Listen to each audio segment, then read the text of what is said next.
everyone, Greta here. Today we are going to talk about having wrist pain when you're doing a downward facing dog. Before we start, please like my video, comment on it, share it, and subscribe to my channel if you haven't already done so. Wrist pain in down dog is so common, especially for beginners in doing yoga, but I have also seen people who have been practicing yoga for a while and still they're experiencing this situation. So we are going to address it today.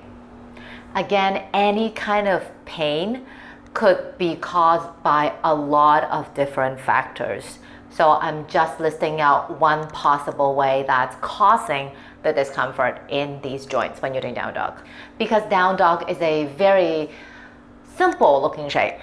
You know, your hands are on the floor, your feet are also on the mat, and you just kind of form a triangle. So that's why a lot of people don't pay too much attention to it, or they are not really aware of what to do in a down dog, especially when on the outside, it doesn't seem much. So a lot of people, when they do a down dog, they would be here, here, and just stay. So regardless of the heels, whether or not they're touching the floor, again, yeah, of course they do play a role, but let's focus on the wrist for now, the hands for now.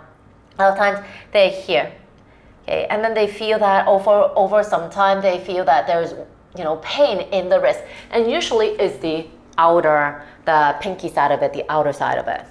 Why is that? Well, let's talk a little bit on anatomy. The forearm. So this is the wrist. This is the forearm. There are two bones that are attached to the wrist. One on the inside and one on the outside. The inside one we call the radius. The outside, the ulnar. The outer bone is longer but skinnier. The one on the inside is shorter but thicker. So just by common sense, we know that the bigger the bone, the more weight it can hold. The skinnier the bone, the less weight it can hold. That's the reason why a lot of times when we do a down dog, we tend to feel, or a lot of people will feel a lot of discomfort or ache or even sharp pain on the outer edge of the wrist, and that's why, skinnier bone. You might be wondering, well, why am I doing this? Why am I collapsing onto the pinky side of the hand and not focusing on your thumbs? Well, that's because of our shoulders, the tightness of our shoulders, which we'll talk later on. I don't want to have videos that are getting too long, so we just focus on the wrist. What we can do is start from a tabletop, take the load away, have lesser load, and have your eyes be able to see your body part a little bit more so you can shift or redirect your focus easier. Stand tabletop. So you want to have your fingers relatively spread, but then not spreading apart so much that there's no space that you can feel. Spread your fingers and just notice how the weight distribution is. So in tabletop, I'm just going to use one arm. And just feel the wrist starting to put the weight more on the pinky side, and then shifting to the ring finger, middle finger, index finger, and your thumb. Do a few circles of these. Okay, and so you can really feel the weight distribution in the wrist.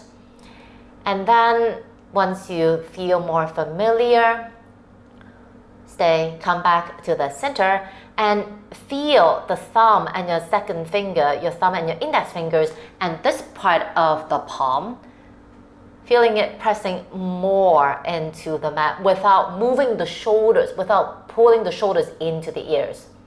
Okay, so in tabletop, checking that the eye of the elbow facing more to the front rather than coming in. Again, this reflects the shoulder direction, the position. Okay, and keeping your fingers spread, notice if you can press your thumbs and your index fingers more down onto the floor rather than dumping the load onto your pinky. Okay, and then take a few breaths here. Once you feel more familiar, that we can do it in our downward facing dog. So your down dog. Okay.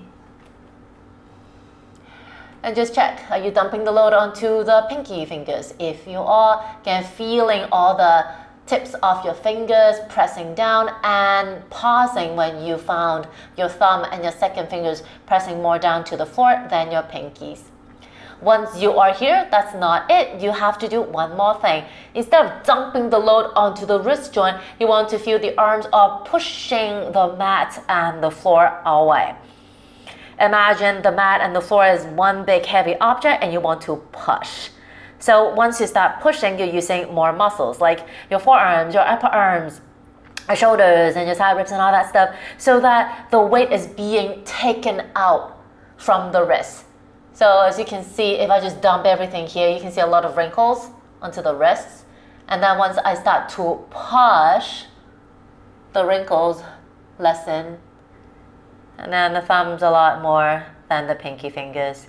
And there is your down dog, so that sharing more load into here, the inner bone, than the outer.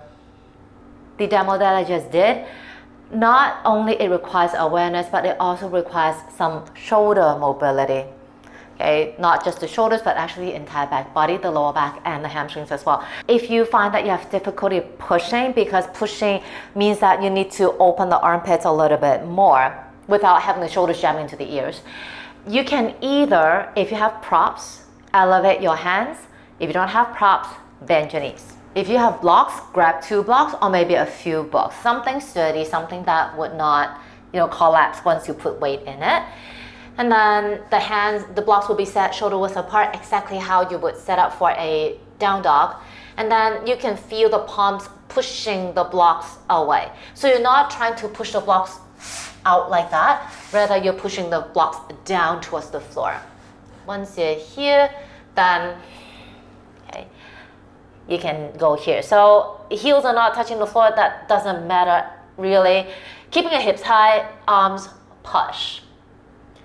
Okay, and that's it. So if your heels can ground, great. If they cannot ground, still you want to feel the armpits stretching and the palms are pushing the blocks into the floor. Feel your thumbs and your second fingers heavier than your pinky fingers. If you don't have props to elevate your hands, what you can do is bend your knees.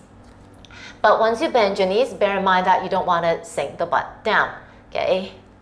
Knees bending does not mean your butt has to sit. So heels are not on the floor, bend your knees.